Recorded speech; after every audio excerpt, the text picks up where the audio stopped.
Senhor esteja convosco. Ele está no meio de nós. Proclamação do Evangelho de Jesus Cristo segundo Mateus. Glória a vós, Senhor.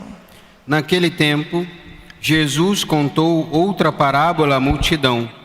O reino dos céus é como um homem que semeou boa semente no seu campo. Enquanto todos dormiam, veio o seu inimigo, semeou joio no meio do trigo e foi embora.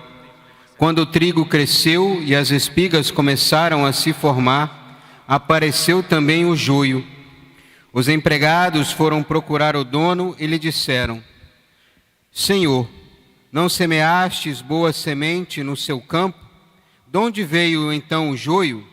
O dono respondeu: Foi algum inimigo que fez isso. Os empregados lhe perguntaram: Queres que vamos arrancar o joio? O dono respondeu: Não, pode acontecer que arrancando o joio, arranqueis também o trigo. Deixai crescer um e outro até a colheita.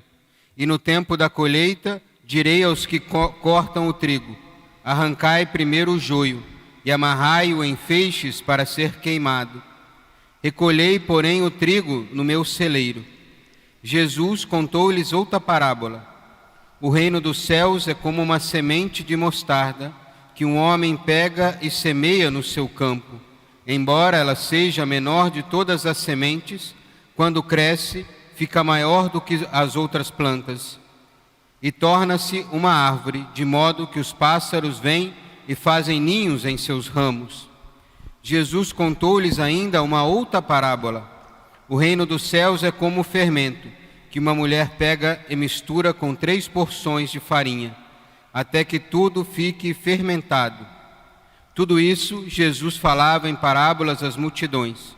Nada lhes falava sem usar parábolas, para se cumprir o que foi dito pelos profetas: Abrirei a boca para falar em parábolas. Vou proclamar coisas escondidas desde a criação do mundo. Então Jesus deixou as multidões e foi para casa. Seus discípulos aproximaram-se dele e disseram: Explica-nos a parábola do joio. Jesus respondeu: Aquele que semeia boa semente é o Filho do Homem. O campo é o mundo. A boa semente são os que pertencem ao reino. Os joios são os que pertencem ao maligno. O inimigo que semeou o joio é o diabo. A colheita é o fim dos tempos. Os ceifeiros são os anjos. Como o joio é recolhido e queimado ao fogo, assim também acontecerá no fim dos tempos. O Filho do Homem enviará os seus anjos, e eles retirarão do seu reino todos os que fazem outros pecar, e os que praticam o mal, e depois os lançarão na fornalha de fogo. Aí haverá choro e ranger de dentes. E então os justos brilharão como o sol no reino de seu Pai. Quem tem ouvidos, ouça. Palavra da salvação. Glória a vós, Senhor. Podemos sentar? Pelo sinal da Santa Cruz, livra-nos Deus nosso Senhor dos nossos inimigos. Em nome do Pai, do Filho e do Espírito Santo. Amém. Amém. Ave Maria, cheia de graça, o Senhor é convosco. Bendita sois vós entre as mulheres, e bendito é o fruto do vosso ventre, Jesus. Santa Maria, Mãe de Deus, rogai por nós, pecadores, agora e na hora da nossa morte. Amém. Amém. Os amados irmãos e irmãs, primeiro dá graças a Deus das portas das nossas igrejas, estarem abertas novamente, e vocês podendo já vir à Santa Missa, à Santa Eucaristia, se confessarem, caso queiram. Também estamos tendo as confissões, ou seja, grande agradecimento a Deus. Ou seja, Deus é fiel, como Deus não nos abandona. Podemos achar que nos afastou de nós, mas no fundo somos nós que nos afastamos de Deus. Devemos nos permanecer sempre fiel e pedir sempre a Deus o dom da fidelidade. Meus amados irmãos e irmãs, estamos no 16º domingo do tempo comum. E hoje as leituras da nossa liturgia nos convidam a refletirmos sobre a paciência e a misericórdia de Deus. Na primeira leitura, nós ouvimos sobre um Deus misericordioso que é onipotente, mas é indulgente para com todos. E nesse sentido, convida a todos a terem esse mesmo coração, um coração misericordioso. E nesse mesmo sentido, a segunda leitura marca fortemente a bondade e misericórdia de Deus. E por fim, no Evangelho, continuamos a escutar o Senhor que nos fala do reino dos céus. Jesus traz no Evangelho de hoje 3 parábolas: o trigo e o joio, o grão de mostarda e o fermento na massa. E como nos disse Bento XVI, no Ângelus do dia 17 de julho de 2011, em suas palavras: as parábolas evangélicas são breves narrações que Jesus utiliza para anunciar os mistérios do reino dos céus. Ou seja, meus amados irmãos e irmãs, através de imagens e situações da vida ordinária, Deus revela o fundamento das coisas. E assim, a primeira parábola, a do trigo e do joio. O que nos ensina então o Senhor nesta parábola? Primeiro, que Deus não é indiferente ao mundo, como por exemplo pensam os deístas. Deus não é um relojoeiro que coloca o relógio para funcionar e abandona então o seu relógio à sorte e o deixa funcionando, o abandona. Não, de forma alguma. Ele semeou o trigo no nosso coração.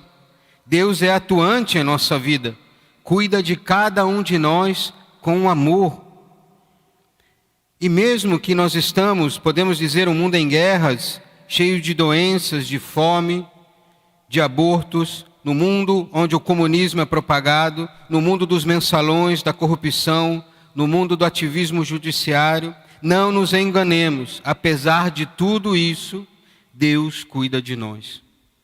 O joio está no mundo, mas também está em nosso coração. Não nos escondamos no mal dos outros, há também joio em nós. O inimigo semeia em nós o joio, que a seu tempo quer que arranquemos. O diabo semeia o mal e faz com que ele se confunda com o bem, como o trigo e o joio. E nós muitas vezes pensamos ser bem ao que é mal, o mal semeado pelo maligno. Olhemos então, meus amados irmãos e irmãs, para o nosso coração. Não mascaremos o mal em nós, não escondemos o mal em nós, mas devemos dar nome a eles, a todo mal, a todo pecado, e assim nos corrigirmos. E precisamos muitas vezes de paciência, de confiarmos profundamente em Deus, para conseguirmos a seu tempo arrancarmos o joio. E na continuidade do Evangelho, aprendemos com as parábolas do grão de mostarda e do fermento que leveda a massa. O modo de pensar e agir de Deus não é como o nosso. O reino dos céus parece tão frágil, tão inseguro, tão pequenino como um grão de mostarda, como uma pitada de fermento, e no entanto será grande e forte e penetrará toda a massa deste mundo, se assim nós correspondermos à graça de Deus. Se de fato vivermos nossa vocação à santidade, deixando o trigo crescer em nós. Se ajudarmos a instaurar, assim ajudaremos a instaurar o reino de Cristo, que não será realizado por políticos, mas com homens e mulheres de fé, que vivem e buscam de fato a santidade. Pois, como ouvimos hoje no livro da sabedoria, não há além de ti outro Deus que cuide de todas as coisas e a quem devas mostrar que teu julgamento não foi injusto. A tua força é princípio da tua justiça e o teu domínio sobre todos te faz para com todos indulgente. Assim como também ouvimos no Salmo de hoje: ó Senhor, vós sois bom e clemente, sois perdão para quem vos invoca. Devemos assim assumir a nossa filiação divina e, como bons filhos, nos assemelharmos a esse Deus. Ou seja, sejamos santos, meus amados irmãos e irmãs. Assim, por fim, peçamos ajuda à Santíssima Virgem Maria, para que ela nos ajude a seguir sempre o Senhor Jesus, na oração e na caridade, colocando em prática os seus ensinamentos e semeando em todos os lugares a semente da verdade. Louvado seja nosso Senhor Jesus Cristo, para sempre seja louvado, e sua mãe Maria Santíssima.